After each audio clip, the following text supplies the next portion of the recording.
Professor Gian-Paolo Dotto, thank you so much for being here with us today. And Professor Gian-Paolo Dotto is a professor of biochemistry at the University of Lausanne, and he has been part of his research most recently has been devoted at looking at the sex and gender dimension in research projects. And in fact, he has recently won an ERC advanced grant also addressing this issue. So we are interested in understanding from you, Gian-Paolo, is how you have stumbled across this phenomenon in your research. What was the first thing that happened that made you think about this? Thank you very much for the kind invitation. I hope I will be able to say something interesting for relevance. Just simply to say at the very beginning that I'm a very basic scientist. I like molecules and cells. And our main interest has been, and actually that's what led me to consider gender or sex in this thing, is actually the early steps of cancer development. So what is responsible for the transition from a normal tissue to pre-malignant tissues to then malignant tissue. So that's also part very much of my interest in cancer prevention. So in the context of this, we are actually studying very specific signaling molecules that actually are controlling the tissue homeostasis. And in the context of that, we also try to understand what might be controlling these molecules that control tissue homeostasis. In doing that, we actually found that the receptor for an important sex hormone, which is estrogen receptor, is actually very much an important regulator of the sequence of events that controls tissue homeostasis. Now, this estrogen receptor is estrogen receptor beta, which is different from the alpha, that is the one that is heavily studied in the context of breast cancer. And so here beta is actually very much expressed in many other tissues, and including keratinocytes and the skin. That's the model system where we are studying, and therefore studying at cancer and the role of ER beta in control of skin cancer and also squamous carcinoma in head and neck or esophageal or lung. It's obvious that this pathway is actually a very important role in controlling the transition from pre-malignant to malignant. Mm-hmm. And an obvious question is, because estrogen levels are different between males and females, if actually the pathway is differently activated in the two.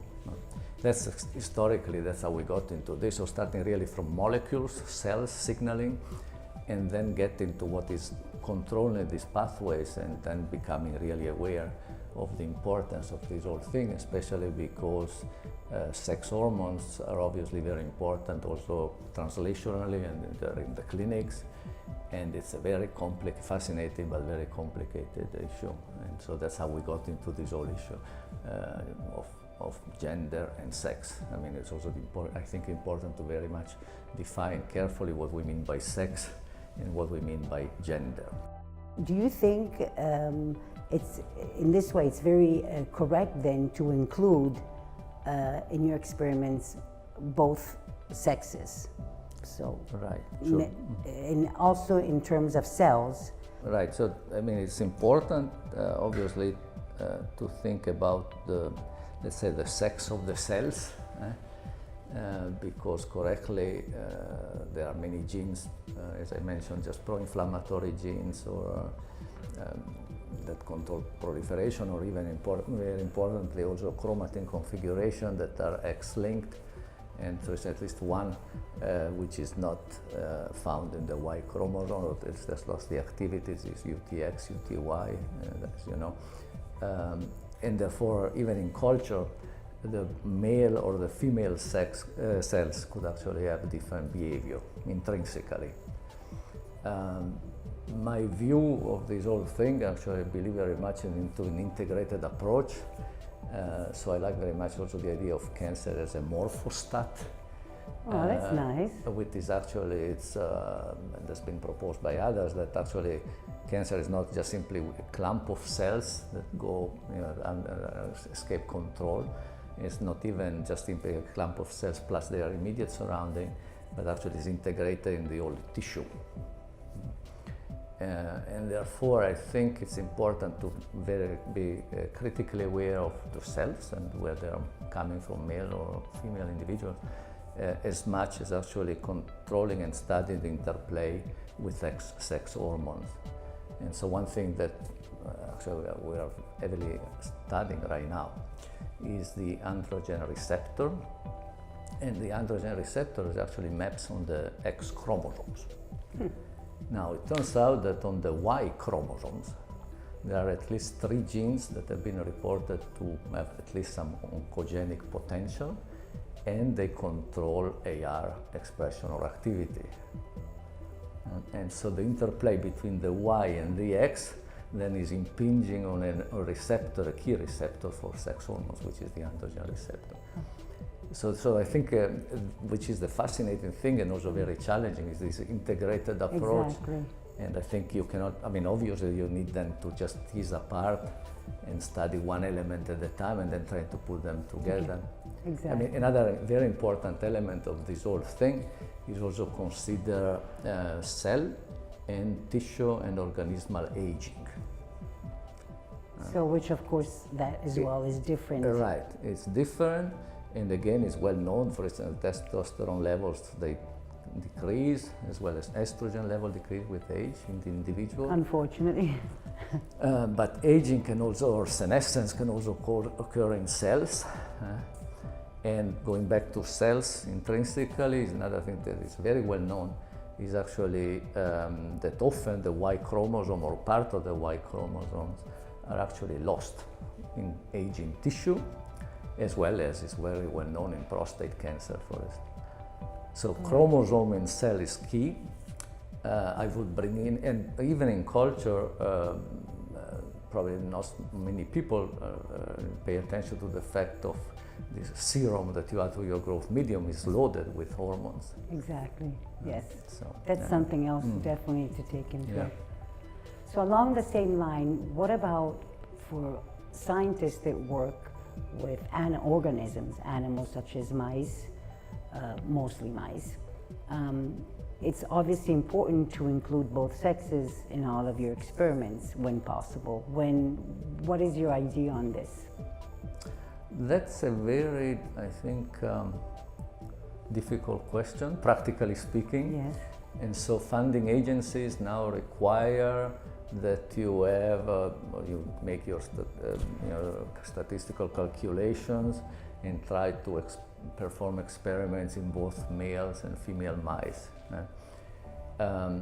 which of course can double the cost, and also in order to get statistical significance, obviously the number must be higher, depending on if you find a difference or not, depends whether you're interested in that or not.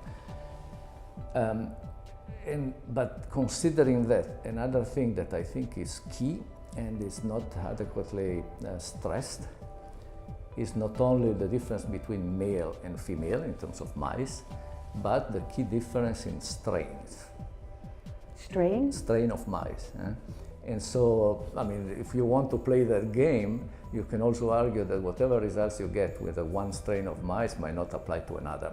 And it's well known, at least in skin cancer, certain strains are very susceptible, others are not.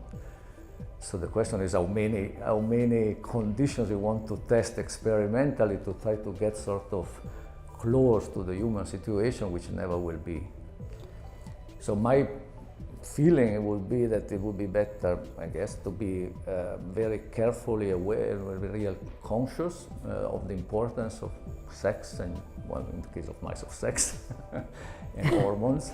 But then to be aware also of the limitations, and then the ultimate validation, in my opinion, would be actually to go to the human population. Of course, when possible. And so that's why I think it's also key for this kind of interdisciplinary approach. It's really key to have a strong connection with pathologists and also epidemiologists. So I think epidemiology is really important. Yes, I agree. And so what I think one of the challenges in the future is actually to favor the bridge, the connection between people that tend to just work separately and rarely speak to each other. So, Gian-Paolo, within the context of using animals of both sexes in experiments, this may be problematic if we take into account the 3 R's, mainly replacement, reduction, and refinement, the requirements that are required for animal research. So what do you think about this? Right, and so those are key elements. What is also important is to keep always in mind is also the statistical significance of the results, and so one also needs to put into that, for instance, how many animals would be required to have results that has significance. And so there is always a struggle between including enough number of animals in case of in vivo experiments with the cost.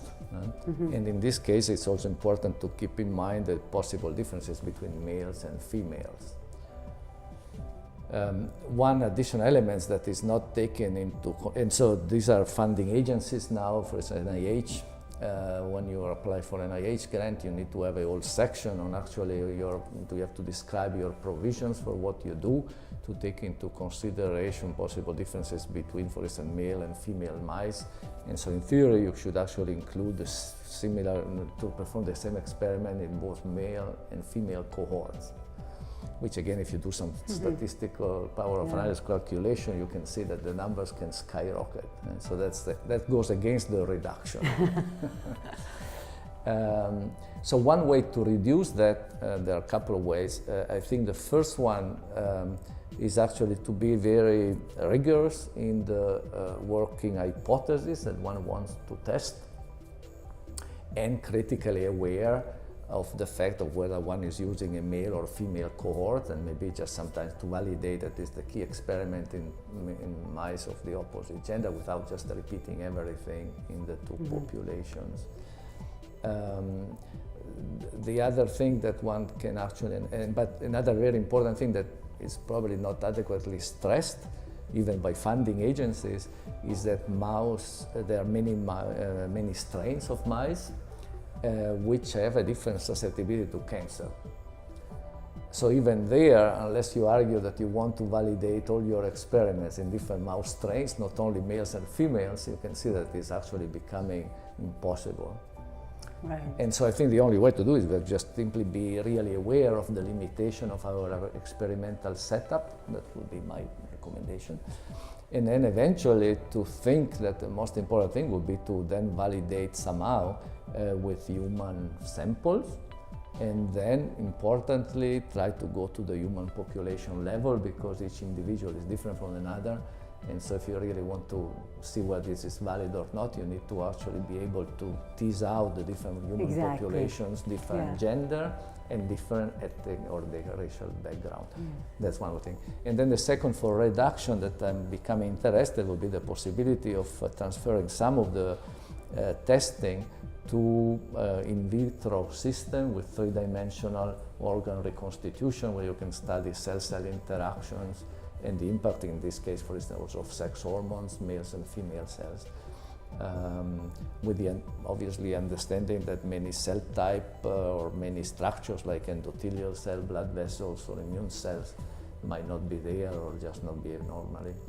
So before you mention, and I would like to bring this up again, the importance of this multidisciplinarity approach, and how you think it's very important to also within this context to always discuss with epidemiologists, pathologists. Is there anything else you would like to add about that? Probably politicians. Okay. Politicians or policymakers, I should say. Yeah. That actually is more precise. Policymakers and journalists. So I think those are actually very important, that as a way also to reach out to the general public. And I think these days it's becoming really key to do that. And in the correct way, of course. In the correct way. Gian-Paolo, you were also mentioning the importance of including race in certain experimental questions. Would you like to comment on that any more? Yes, actually we are very much interested in that issue. And that actually again goes back to your original question, that is why we got interested in sex. And the reason we became interested in race is again because of our experimental work. So we are very much following where our experiments are taking us.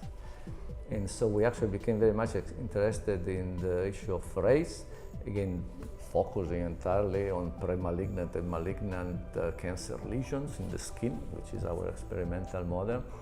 And at that point, I had a dermatologist from Korea working in my laboratory at MGH, and we were just studying these early cancer lesions in the skin, actinic keratosis and squamous cell carcinoma, and she was telling me that in Korea they don't have these lesions, so it's much, much less. And so through that, I just started reading and studying, became aware that many cancer types, the incidence is very different among people from different human populations.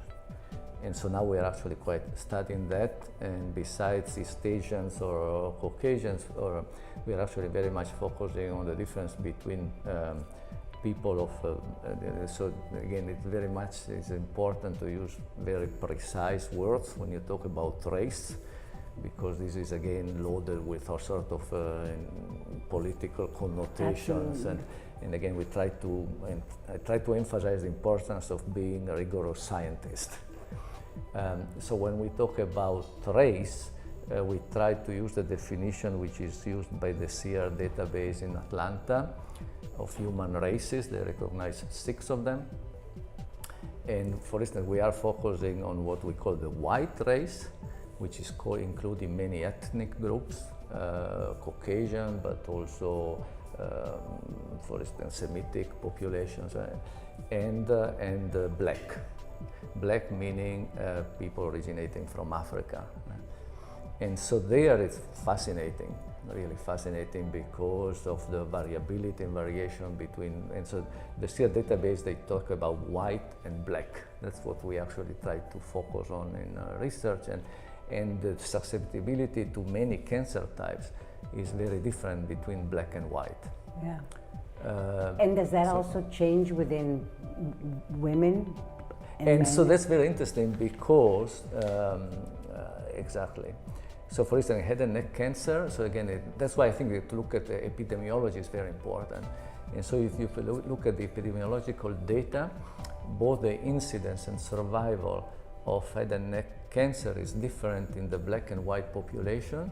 The incidence seems to be leveling off, but the mortality remains higher in the black population.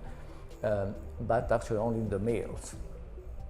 If you look at epidemiological data, the women, black and white women, looks like similar for head and neck cancer.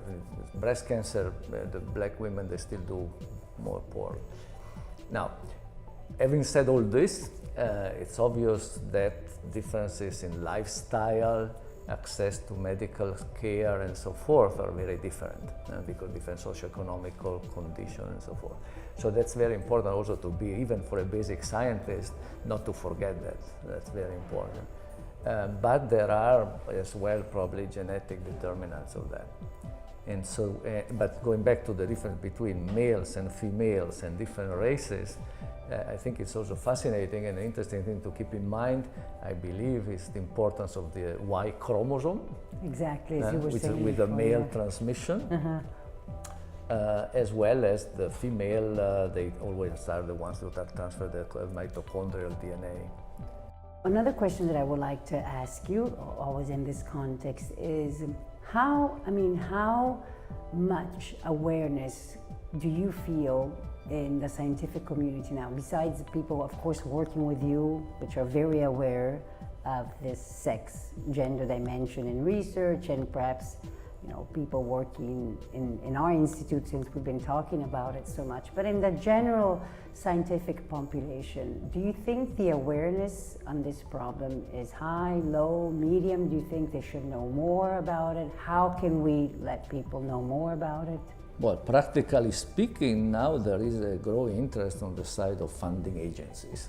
So that makes it already correct. Right. You have to deal with it when you and write also grants. when you publish a paper, now they also ask you for specifying the sex of the mice, and also you need to know something about the cells or cell lines you are using. So that's sort of enforcing some awareness, which is important because everybody is, even my own lab, not everybody is aware of all these things because everybody also has to focus on his own or her own specific project. So some enforcement, I think, is welcome. I mean, the same thing that I actually welcome is on the side of scientific journals, the fact that now they require to deposit all the raw data, all the statistical analysis, this needs to be there and this and that, which is key for reproducibility. So when we're talking about race or sex, we're also talking about reproducibility of results. So I think it's important to enforce some kind of systematic approach to science. Translational science, which on one hand includes the multidisciplinarity. You've already mentioned that you work with epidemiologists and pathologists. Of course, that's very important for the progress of science. And also that, again, in this area where everybody is talking about personalized medicine, precision medicine, this even becomes even more important. Is there anything else you would like to add about this? So maybe in terms of what you just said, one important additional element is actually the translational implications. Okay. And the translational implication, actually I was invited, they started an Institute of Gender Medicine in Rome, the National Institute of Istituto Nazionale della Sanità. I was there a year ago. And so this gender medicine, I myself did not know exactly what it was and why I was invited. And then when I came, it became clear that the reason I was invited is because many of the drug trials carried out by companies like Novartis and so forth, many of those were actually based on testing the response to certain drugs of males. Right. It was easier to recruit Easier males, to recruit males, and then there is less confusing factor because of the menstrual cycles, maternity leave, and so forth, if I understand correctly. Yeah. But it's obvious that the response of males to females can be actually quite different, and we know, again, that's what we're learning from the basic science. So to me, that is actually very important to increase the awareness, and now I think the pharmacological industry is also now becoming aware of the importance of that. And second, from the point of view of the clinician, and this could be a sophisticated oncologist in a hospital, and it could be and it should be also a practicing physician, that the same drugs could be different in males versus females, and from the point of view of the oncologist, that you can actually you can predict that the use of modulation of sex hormone activity can also significantly have an impact on recent drugs like these immune checkpoint inhibitors, because, for instance, it's well known that the immune system is different between males and females, and then the levels of androgen or estrogens can also affect immune cells differently. So, for instance, hormone replacement therapy or abrogation of hormonal, like androgen chemical castration, for instance, can also affect the immune system. Right, which would then affect the way a woman versus... Right. So this thing, I think, even from the PhD student to the medical doctor to the patient, that becomes very important. Right. So, can you think of any drugs that are, so you've just said about these immunocheckpoint inhibitors. Yes. Any other drugs that you can think of that work differently in males versus females? So one interesting thing, I don't know, so I always like to think and explore new areas. Yes. Right? But drugs targeting the epigenome could conceivably be having a different impact on male versus female cells, as well as in vivo. And so that's, I think, a very promising area of drug research. Investigation. That you are very much interested yourself. We're definitely considering it into our research. Exactly. And so one area, one topic we didn't touch, but you are the expert, is also the impact and the role of viral infection in eliciting neoplastic transformation. Head and neck cancer is one example. Liver cancer is can be very much linked to viral infection, and there it's very well known that there are big differences between males and females that go down to the sex hormone receptors and how they affect gene expression at the chromatin level. So I think the epigenome and the drugs targeting that could also have a different effect in male versus female cells and then people. So your recommendation would be to definitely follow on that path, correct? Yeah, and so that's very important to build the awareness of the PhD students and postdoctoral fellows, and actually in a sense it's a gold opportunity because there's so much to be done that could be really important. On the other hand, it's really challenging because the complexities are such that you can get lost. And so it's important to try to find a balance between the awareness and the need to remain focused. Thank you so much. Yeah, so thank you, Professor Dotto, Gian-Paolo Dotto, again, for really taking your time. You have a very busy schedule and many deadlines, as we all do. So taking this day to come to Milan and be with us has been very important for us. Thank you again. Thanks to you.